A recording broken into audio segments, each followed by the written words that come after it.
Hey, business building warrior. Welcome back to Silent Sales Machine Radio, the podcast that features hundreds of interviews with students who are succeeding following the advice that we give on this show.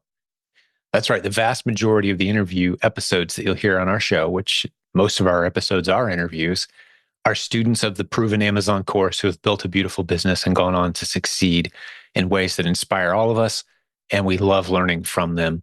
We're always learning, always growing. One of the mottos around here for the leadership on our team is, if you need spotlight, you're in the wrong community. If you feel like you deserve more credit than you're getting for the work you're doing, you're in the wrong community. Our leadership team consists of about 100 people, some of the most humble, caring, successful, enthusiastic, encouraging, and I would say abundance-minded people you'll ever meet. And none of us care who gets credit for any of the good ideas around here. We just don't. We just want to see this community continue to expand and continue to see successful families building beautiful businesses, doing life and business together. We love that. And so we will bring you these stories. It's just another way for you to hopefully make some connections, meet some new people that you resonate with. We strongly encourage you to form community within this larger community.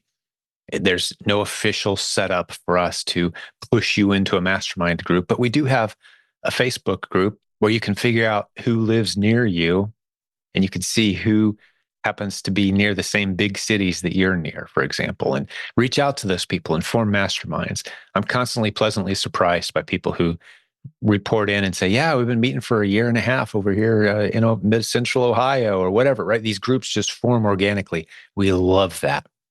This is a community of leaders doing what leaders do.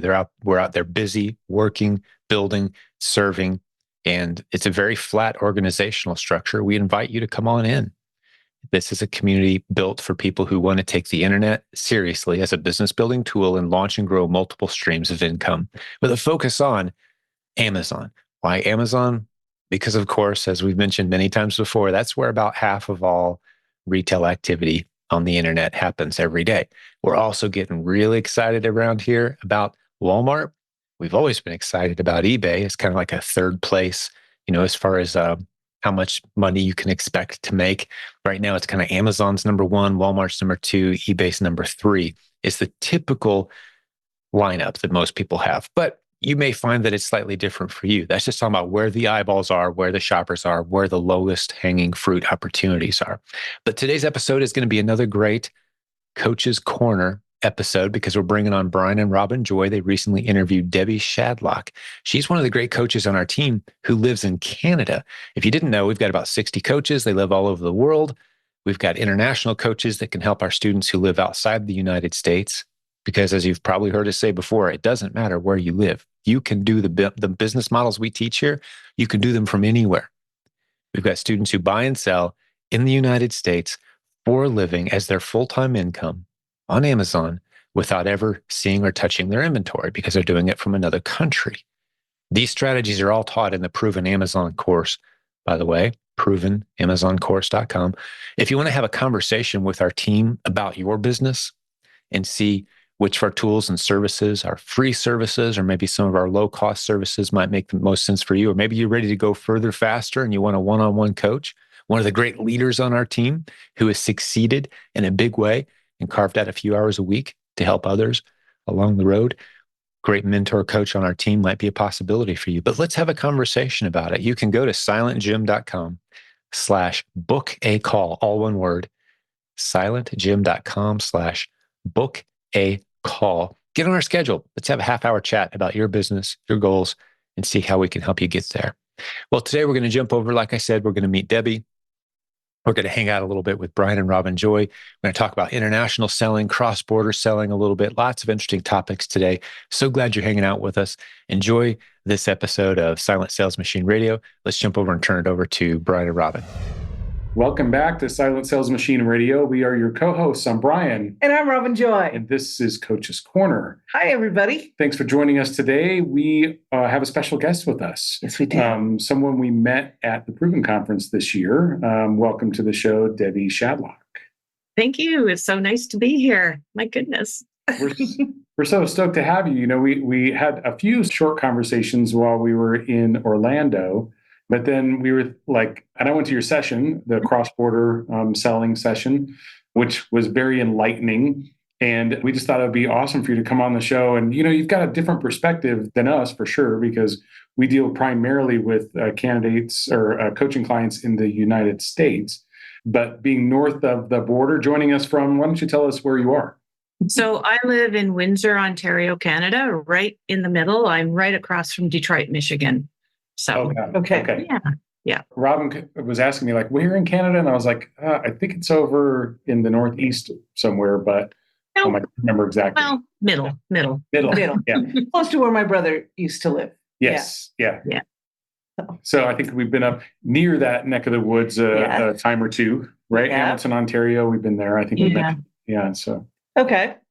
So great. So you've been running your business from Canada, and you have a business on the .ca and the .com. Is that right? I do. I sell in both. I started selling, when I first started selling, I started selling in Canada because it was easier to sell in my own country. And then I thought, ooh, that looks really good over there. That's a lot of nice traffic sales over on that side of the border. So I moved mostly over to the US for a while. And then now I've kind of migrated back, and now I have a real cross-border business. So I send everything both directions across the border, and I really love it. Like it's a neat little niche to be in. Yeah. So tell us just a little bit more about how that works. So you have things that you're buying from the US and sending to the US, but also sending to Canada, help me out with that a little bit. Yeah, I have prep centers in both Canada and the US. Mhm. Okay. So everything I look at, I assess, where's the best place for this to be profitable. So, I have certain ASINs I buy in Canada, sell in Canada, Canada to US, US to US, and US to Canada. So it gives you a lot of options. There's a lot of challenges with it. You get some extra layers of challenge and admin with it, but I've definitely found it's a great way to be profitable. I think my VAs find it a bit challenging. It's sort of there's a lot more. Okay. Like there's a lot of hops. My products make a lot more hops before they arrive at a warehouse. But yeah, it's turned out to be a great way to manage the business. I avoid so much price tanking that you see in the US. Like the US has so much. The sales are amazing. The velocity is incredible. But when it tanks, it tanks. Yeah. It's just, I've never seen on a Canadian listing, I've never seen the number of sellers shoot up by 170 in a weekend, Yeah. So, Yeah. So different atmosphere, different environment. Yep. Yeah. So just tell us how you got started selling on Amazon. You know what? I honestly don't even remember.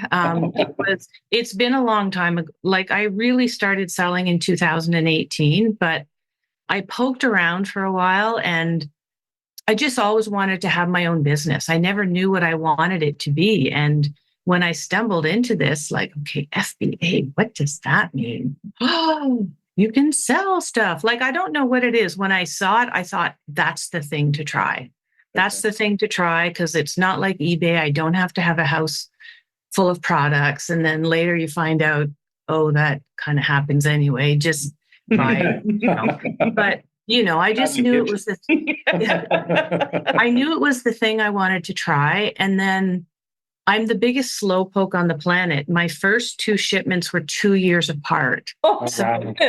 Yeah. So, I mean, that's not, I'm coaching people right now, and I'm telling them you need to be consistent and just send it in. And if it's, when you're brand new, don't worry about making 40% ROI, because you're going to learn so much. And then I was guilty of a lot of it, and partly it's because I was testing the waters. But once I tried it, I really, I just really enjoyed it. And it gives me, after, I can't remember how long before I left sort of the corporate world of IT and decided, well, I'm going to do this. It's more fun. And it just has given me like a lifestyle that I appreciate so much. I'm packing up next week and I'm leaving for 2 months, and I'm bringing my laptop with me. Wow. And I keep running my business for 2 months. So it's fun. It's challenging. I have like incredible respect for people who have built businesses more so than I ever did. Mhm. And I love the challenge every day. So no turning back for me. I really enjoy it. It's the laptop lifestyle. I wish this was available when I was 26, Right. Gosh, me too. Yeah. Me Yeah. too. Yeah. Yeah. It's just, I really enjoy it. So yeah. That's great. So, something that you said kind of hit with me, some mistakes that you've made that now you encourage the clients that work with you Yeah. not to do. I'm totally the same way. I mean, that's one of the things that we get out of this, right? Is I've already made this mistake. That's why you have a coach. So I can tell you the mistake I made. Ask me how I know. Don't Yeah. do this. Yeah. I mean, hindsight's 2020. Like Yeah. it's not hypocrisy. It's the wisdom, and it's all the speed bumps we've hit and the mistakes we've made. And, they're painful and expensive. And if you can prevent someone else from making those mistakes, but, some people take it all in and some people have to learn it themselves in a different way. And that's fine. Like, as long as you keep going, no one can stop you. I always tell my coaching students, no one can stop you. If you're determined, you will get there. And That's whether you're right. going to be, the jackrabbit who zips along, or if you're going to be Debbie Shadlock, who had 2 years between her first 2 shipments, if you want to get there, you'll get there. Simple as that. Now, Yep. Agreed. interesting that at the From the same king of not getting Yeah. it. King of not getting it. Yeah. Yeah. well, we do try and help the folks that we're working with to avoid some of those major potholes. And I think we do a pretty good job of that as a coaching group. At the same time, there are some mistakes that you just have to go through yourself, right? Some learning experiences, some learning curves and trials and errors that you have to go through on your own. I can tell you, and you're still going to go make the mistake, Sure. right? Yeah. Sure. Well, that's when they go, oh, that's what he meant. Yes. Ah, Yeah, exactly. yeah. Exactly. Now I You see know. that light bulb go on sometimes. But that's Yeah. why we're here too. We know that you're going to have to do that yourself, and we know what you're going to face. We know it's kind of like, when you know your kid's going to lose her first boyfriend and it's going to suck and you don't want her to Yeah. be sad, you still can't take that away from her, but you can be right there with her. And that's what we do as coaches. We're going to stick right with you. We see it coming. We're going to try to help guard as much as we can, but we're going to be right here when that happens. Yeah. And we're going to move on from there. Yeah. And it also lets them know that, this is normal. This is part of the process. This is part of the journey. Yep. It's not some people, some sellers, and, a certain person named Oscar might come to mind who just, obviously Oscar has a work ethic unlike most mortals, but, he just kind of like, boom, just went. Yeah. But most of us zigzag, fall, splat, up, go, just keep going. As long as you're in general, like sailing, you're in the right direction, you're going to get there. So, yeah. What you said brings new meaning to the phrase. What is it, Brian? There's no failure. I haven't failed until I quit. And there are no failures, only quitters. Only quitters, Yeah. right? Yeah. You didn't quit. You didn't do it for 2 years, but you didn't quit. Right. I should stop telling people that. Like, that's horrifying. That's horrifying. I don't know what I was doing. No, I think it's great. This is what makes it real. This is what makes people go, okay, Debbie's a normal person. She figured it out. I'm a normal person. I can figure it out. Even if it takes me 2 years between shipments, I can figure this out. Right. And I remember spending 8 hours on a Sunday sourcing for 8 hours and not spending 50 cents. Like, I remember it well. Yeah. And I used to see people post that, I just went and I spent $3,000 and got one invoice. I'm like, oh. and then all of a sudden you're doing it, and it doesn't. When you get it, you get it. Yeah. But I do remember those days, and you just don't quit. You just keep going. I mean, you have to make good decisions along the way. You're not throwing money away, but little tests, little failures. Like, when you consider how. I don't know. I saw someone posting just in the last week whether or not they should bother with a product with $2 profit. He's a brand new seller, and absolutely. Yes. If you sell 100 of them, what if your metrics go up? What if your inventory turns start cranking? What if Amazon notices that you're a credible seller? Like, don't look at the $1 million sellers because they wouldn't bother with it. So yeah, you can toss that. You'll know when you're ready to toss it. So Oh yeah. sell, just ship, just do something. And if you lose $5, that's probably the cheapest education you're ever going to get in e-commerce. Right? Yeah. So Exactly. So exactly. you at the conference had a great session on cross-border selling. And one of the things that really stuck with me is that obviously we're in separate countries. The rules are different around the things that the way products can be packaged, the way products can be sold, who needs to sign off on things and stuff like that. And there was, Amazon, I think, I'm not sure if they're doing it for new accounts still, but there was a point in time when they enabled North American remote fulfillment for all accounts, and you had to manually opt out. And we experienced some issues because we enrolled and we were like, oh yeah, we want to sell stuff in Canada, we want to sell stuff in Mexico. Let's do it. Let's sign up.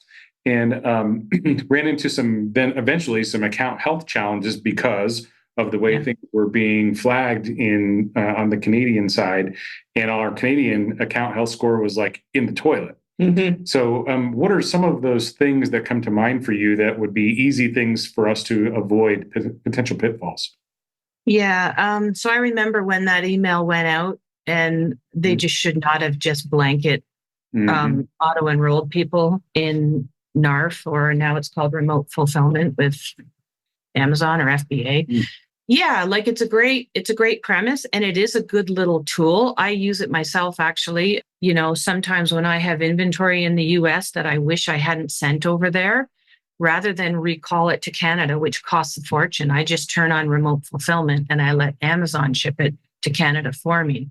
Try and get it all that way. So it is useful. It's a great way to add an extra layer to your sales. But both countries we have different regulatory bodies. We have Health Canada, you have the FDA, and a few other bodies, which I've unfortunately come into contact with a few times that I wish I hadn't. Because there's just differences. And one of the examples I said in the conference, it just seems innocuous. Like when I bring things to Canada, I don't do anything medical. I won't do anything like, my gosh, don't start importing supplements as a new seller. I hear those are really hot. Anything even remotely medical, like I'm even talking tensor bandages. Like I don't do shampoo, nothing that goes on your head. I don't do health and beauty, regardless of how profitable some people say it is.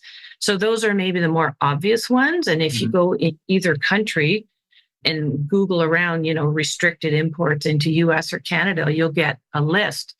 But then there's even, a product with an extra level of caffeine. We have different caffeine regulations. Or one I mentioned at the conference was, don't import something that has the word organic on it. Like, I have no idea how we define organic, but I can guarantee the US defines it differently than Canada. So the bots are crawling, and the bots are looking for keywords. And those are the listings that are going to come down that you're going to end up disposing of. Yeah, they're going to get nabbed. And I've had a few get nabbed. Sometimes, it's a learning curve. You just don't realize, I didn't know that's a thing. Like, really? Jeff Schick told me one of his most common issues he deals with for US sellers is they send some Tylenol across the border because he bought it on the shelf at Target, and the same strength in Canada is prescription. So so that's a problem. I've seen it with even like cleaners, like chemically type things. So, I tell people just stay in, hardware and coffee makers, and there's still a million things you can sell. Yeah, that's the thing. But it's an education process. Like I learned a lot of it by accident. I didn't know. There's, in hindsight, it's like, oh, Debbie, silly, but you don't know. So test small, right? Test small. If you're bringing a new product, just be careful. You just might not realize there's some regulation around it because it might be really obscure. Yeah. And it goes both directions. I think it's a challenge both ways. So just the whole NARF thing being turned on, I encourage people at the conference, if you want to test the waters, do it, but just don't set it and forget it. It's not a set it and forget it tool at all. You definitely put thought and care into every single product you say. I mean, they shouldn't do it if it can't be sold in the other country. I know, but they do. Yeah, I mean, whenever I add a new listing, they always turn it on automatically at the bottom, and I go down and I turn it off. Yep. And I'd like to think that they're up to speed with what's allowed, but that's an ever evolving thing. Just don't let them make the decision. So they put the responsibility on the seller then to know. 100%. We are responsible for everything that we sell. Mm-hmm. Yeah. Even when they tell us we can sell it, when it turns out wrong. Yeah. I mean, we know that's the game we're in. It's their playground. So it's a great way to add to your business, but just do it thoughtfully. One of the other things that seems so simple after you said it, and I got to say, I didn't know it, and we have sold things in Canada before, but that the labeling must be in 2 languages in Canada versus in the US, just English. Yep. 100% of packaging in Canada is bilingual. It's a bilingual country. So obviously, much of what is imported by small sellers is not. So you really need to be careful. You really and truly, like, your business is your bread and butter and puts the roof over your kids. Your kid, what is it? Houses your children, I'm trying to say. Like, don't mess around with this. It's it's something that's not enforced, but it will be. Yeah. Right. There are a lot of things that we've been through that have not been enforced for many years, and then one day they are. Mm-hmm. And we've seen this just in the past week or two. Yeah. I've been trying to tilt my business for the last little while, just sort of. I pivoted during COVID because I was focusing on party supplies for a couple of years, and it was great. So obviously in 2020, that 80% of my business just went bye-bye. So that's when I kind of made some changes, and, I still like what I'm doing, but I'm pulling back on a lot of it. And I've been saying it for a year. It's time for a trademark in bundles. I think it's the direction to go. I think it's a great way to be long lasting on Amazon. So, I mean, I'll continue to do what I'm doing, but always trying to be a bit more careful about it. So. Yeah, diversity, I think, is key. Well, we can't do everything at once. Once we get something down, add something else to it. We do teach that all the time as well. And that's the way we run our business as well. Yeah. So, I think that's great tips. Mm-hmm. So you have been coaching for a little bit with the Jim Cockrum Coaching program. How did you get into that? I'm not even sure, to be honest. I think a couple... Just remember how she started her business. Remember how she Is that weird? I had a couple of chats with Jim. I talked to him at the conference last year, and then he had me on the podcast. And I think I did some training. I did some Google Sheets training, and then we started talking about the cross-border stuff. And here I am. I don't know. I just expressed an interest, and they expressed a need. I think 95% of what we do as a business is exactly the same. But for those that are in Canada, there is a little chunk where it is helpful to have someone with knowledge of the Canadian market and the extra barriers. And not that they're barriers, it's just different things. It's just different things. And, we don't have LLCs. So I get people coming, do I need an LLC? No, we live in Canada. We don't have those. We don't have presidents. We don't have LLCs. The states. And I don't say it like that. That sounded very condescending. But it's just someone who knows your little neck of the woods. So I'm enjoying doing it. I love it. It's teaching is something I've always enjoyed doing. So I hope I'm adding value. I know I can tell there's some students who are happy. It's like, oh, that's good. That. That's good. And I shamelessly leverage the Brian and Robin test your ASINs framework, like shamelessly, I use it, but I tweak it for Canada. Okay. And it works great. So let's talk about that for a minute. Like how do you tweak? Yeah. Oh, Brian, you were in my session. Like I showed you some of our keeper graphs. If I told sellers or new sellers that you have to have 30 drops a month, they might never find it. They might really spend 20 hours and not find anything. Yeah. The keeper graph, they just look sad in comparison. Not that we don't have some good solid keeper graphs, but you just might not recognize a keeper graph that only has a few drops per month is a really good graph. So, we bring the number of drops required right down. Mm-hmm. And then I also show them how to assess the listing because we have NARF. Because if there's 20 sellers on a listing, 12 of them might be from the US. So you need to look at those sellers. You need to figure out how many of them are really my competition, because those shipping from the US, they're not competition unless there's nothing else, right? Or someone's not checking, or if they're really beating price, they are. But also the keeper graph, some of those drops are not Canadian sales. Some of those drops, if there's NARF sellers, those drops were by a US seller in the US. So you can't just rely on counting the drops. You have to go in, you have to spend more time, you have to check and see who got the drops. And you can't always tell because I've seen it on my own listings. I've seen my listings in the US where I have it turned on and I see a drop and I know I sold that to someone in US. So you just have to, I've watched your videos, Brian, where you say like assess in a minute, move on. If you can't find a source, if you haven't, just go. But when I assess Canadian listings, I spend a lot more time because you can't just look at the drops. You have to look and make sure, okay, these are really Canadian sales. We get your reviews, we get the US drops. If you see the Canadian drops on the US side, you won't notice because we're just a sliver. But so you have to really check. And I try and show people how to do that. That's great. I know that I have a lot of people that come in that I'm coaching with or that are in the Kickstart program and they're trying to get started, and I kind of show them our process. But then they say, well, I'm in Canada and I'm going to sell on the .ca to start with.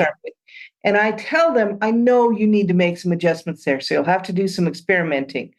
But I would love to collaborate sometime and work on what those adjustments should be, because we do have a lot of Canadian people who are selling in Canada in the community. And so, there are absolutely adjustments that have to be made. So thanks for those tips. Yeah. Well. Yep.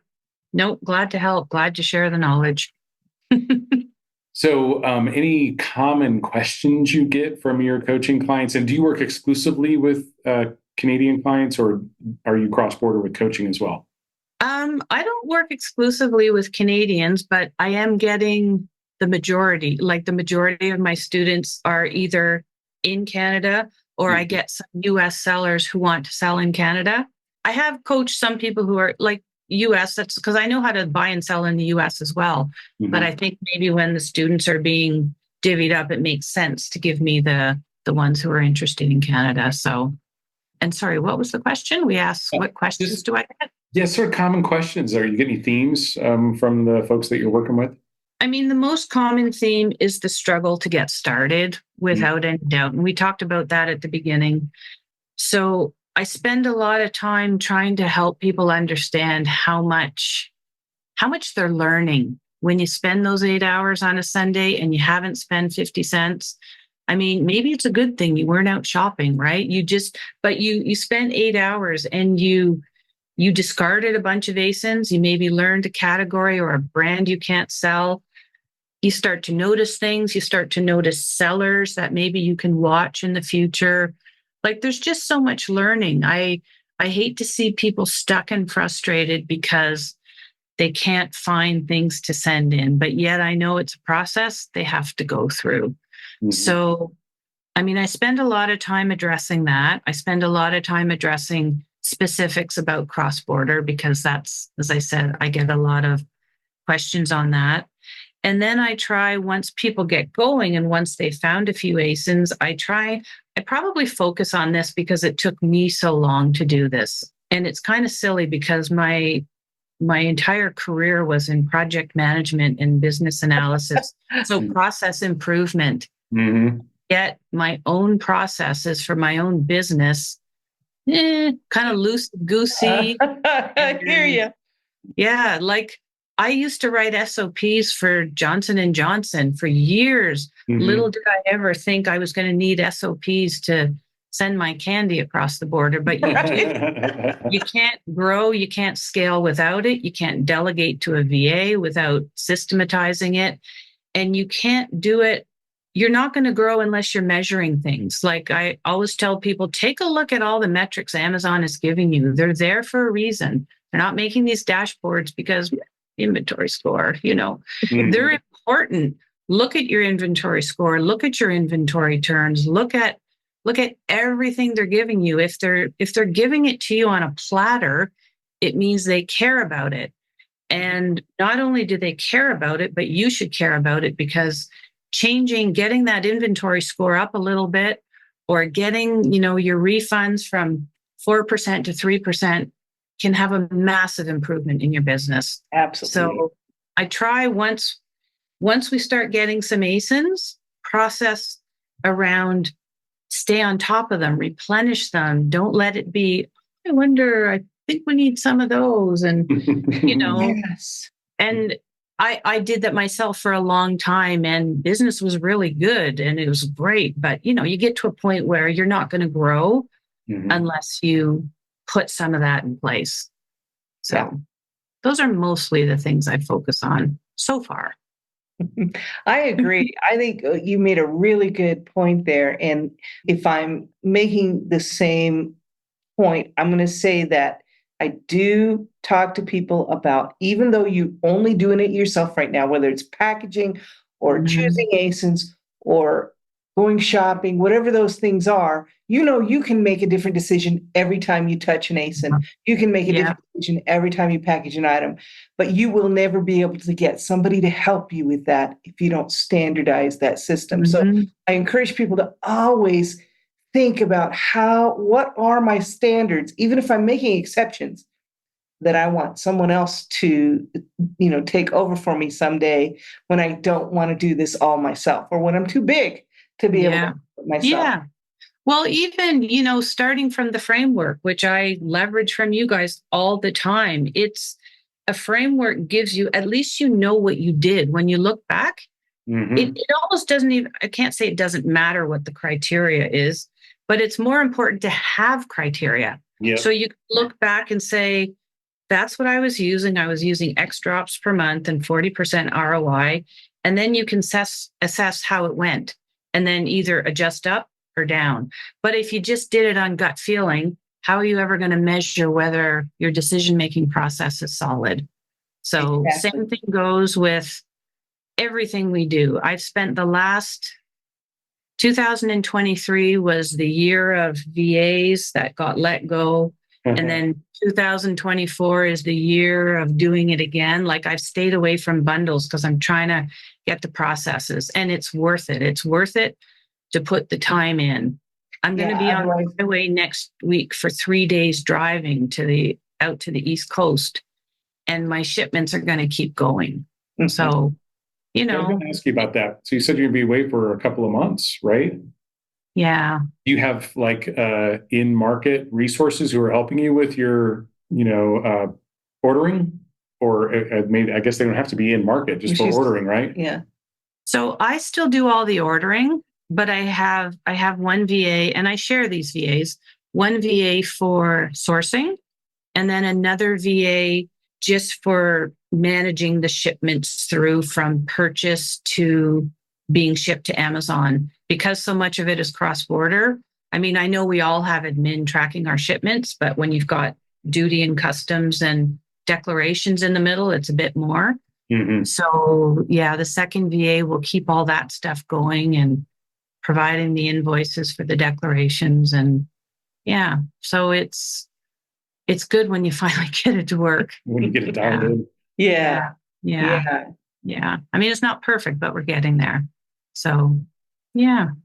I think it's really, really good and really smart of you to get that figured out before you go on to your next strategy, because it's always going to keep pulling you back if you can't get that cycling itself. Not that you'll never have to touch it again, but Yeah. The frameworks are there. We know what the standard is, at least, and maybe you'll only have to get involved if there's an exception. Yeah. I did dabble in bundles about 2 years ago, but then the brand was generic. So that tells you all you need to know about my bundles. I did. They were generic, meltable. I forget what else was wrong with them, but they sold. So I actually took Leanna's class, which was amazing, but I didn't do anything. I just stay over there until I'm ready. So I think I'm about ready to go. I just wanted to get some things dialed in, and because then it lets you create some space to do it. Right? You got to free up the time. Yep. I like it. Yeah. So anything else from a coaching perspective that is on your mind today as we're having this conversation? Or any perspective for that matter? Like, it doesn't have to be just about coaching. You know what? There's always lots of wisdom floating around in this head, guys. Good. We're ready for it. Give it to it. You know what? I feel like I'm a broken record because I don't even know what I said the last time I was on the podcast. I probably say the same things because I feel like they're so important. Not comparing yourself to everyone else you see posting, and the importance of consistency, and the people who are coaching, the importance of using your reactive coach. Don't let that resource go to waste. It's that's a gold mine. The fact that you can contact someone constantly with your questions, it's use that. And I'm a reactive coach for many people who reach out once a month, or it's oh, no, just, use the resources you've been given, and don't spend your time focusing on the $1 million sellers. You have to sell $1 first, and then sell $10, and then sell 100, and then sell 1,000, and it'll come. I really feel like if you're determined, you'll do it. Just do it. Take those steps. Don't sweat the failures. Cost of a bit of learning. I don't know. I think we can all be unstoppable at this if we're determined. Not that some of us have barriers, and not that there's challenges and things happen. Sure. But it is truly such an amazing opportunity that is open to all of us with so little investment. I don't know. And so little risk comparatively speaking. I mean, I've had a few coaching students who tried the private label, and I'm sure we all have, and they've got the garage full of whatever they are. So, I mean, that's kind of my main advice. The other advice is, you know what? It took me way too long to go beyond the Keepa Chrome extension. I was using it for way too long before I realized Keepa Product Finder is it's a superpower. It's amazing. And I'm astounded how long I use that tool, and great value for assessing ASINs, but finding ASINs, I strongly suggest Brian Olson's Keepa 2.0 course, to be honest. Yeah. I mean, go beyond. And I'm in that tool all the time, and I'm still noticing things. It's I've never seen that link. What is that? They just stuff all the time too. They do. Yeah, they absolutely do. They're good. They are really good, really good tools in there. And I don't know how I missed some of them. So yeah, go beyond the Chrome extension. It's the best tool out there, I think. I will say, the user interface for that tool is not the best I've ever seen. Scroll. Yeah. Right. And it's not necessarily intuitive in a few places. Yeah. I'm sure the Chrome extension is all that intuitive. I mean, we have to explain, a number of things to people before they're okay, yeah, I'm starting to track now. But I think that's what dissuades a lot of people from really diving into the actual app, as opposed to the extension. Yeah. And being able to get in there and really target things as opposed to evaluating things. Yeah. Agreed. I Yeah. would say for brand new people, be careful they don't get buried in Keepa. You don't have to know everything about Keepa to pick a few Yeah. aces to Agreed. absolutely not. However, because there have been a lot of changes and there are some new things that we've learned about Keepa, Brian and I are working on doing some updated Keepa training back as well. So That's that should good. be coming out later That's this year as awesome. well. That's good. So, We need that. we always, these things always have to be updated. Things change. Yeah. Yeah. Yeah. Keepa's changed quite a bit since we made those. So I think Yeah. you could still sell generic bundles back when I made maybe, yeah. Maybe you'll find mine. Maybe. Well, it's funny. Just before we got on the Zoom call tonight, we found this. I didn't remember how it came up. We're like, you remember that thing we used to sell? Yeah. So I went to see if it was still out there, and I think we sold it for about a year, and it was a great little replan. Yeah. And it's still out there. And Really? Not something we would sell it's today. made incorrect. Yeah. It's just made wrong. So Well, it just increases For the risk. time, it was fun. It was made time. Yeah. At the time it was made, it was okay. But by today's standards, it's not. So it's something we got to stay away from. But It was something non-compliant or just not. It doesn't have the right brand on it. Yeah. So, Yeah. Yeah. Yeah. That's a no-no. That's a Yeah. no-no. similar to generic. Yeah. Used to be you could put whatever brand on it. Now you can't. Mhm. Yeah. That was years ago. Mhm. Yeah, we had it pretty easy a few years ago, didn't we? Yeah, but On those things. But there are Yeah. things I think that Yeah. might be easier now. Yeah, for sure. Yeah. Yeah. It all works out. Well, anytime there's a coach from the Canadian side, we get pretty excited about it because honestly, we've gotten, I'm going to fess up and say we've gotten some coaching students that were in Canada before. And I'm like, here's how we do it. And they're like, this doesn't work for me. And I'm like, it works for you. Works for me. Right. The principle's the same, but sometimes you have to change the amount of ingredients. Tiny tweaks. Yeah. Tiny Yeah. tweaks. That's all it is. So Yeah. where I'm going with that is your value to the coaching program is tremendous because Absolutely. you've got a lot of that and you've got cross-border stuff. So it's not like you just sell on .ca or you just sell on .com. You've got great experience going back and forth in sourcing for either country or what might sell well, in the US that's from Canada or vice versa in some cases. So I know everyone's going to be knocking on your door for some coaching, but before we let them loose, we just want to be sure and be clear you are accepting new coaching clients.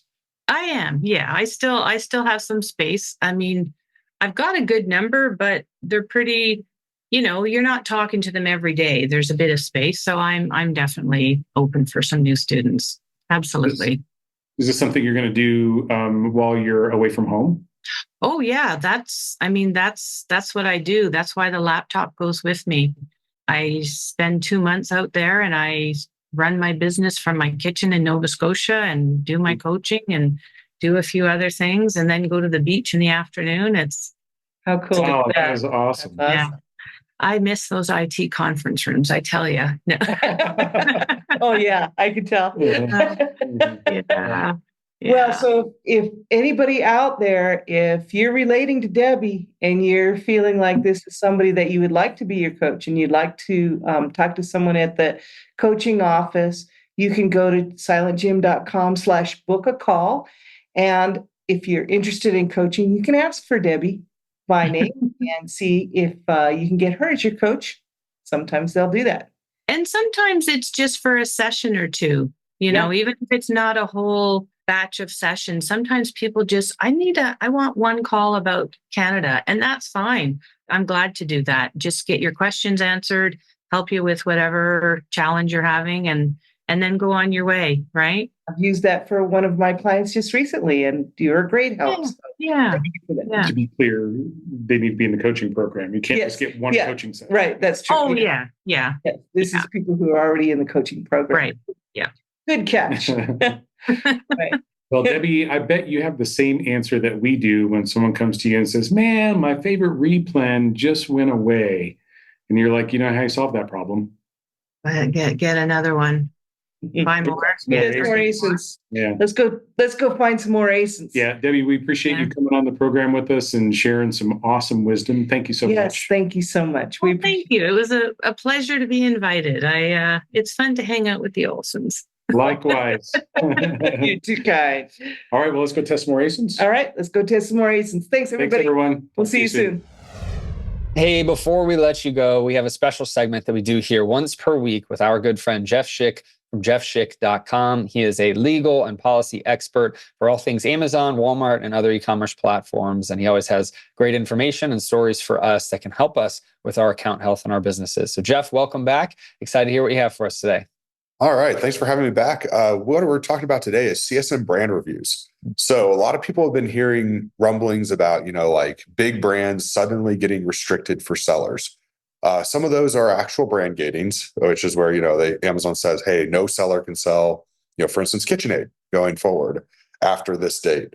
But a lot of them have also been what we call CSM brand reviews, where a seller is sent an email and they say, hey, you've got X number of days. Now, it used to be 30 days.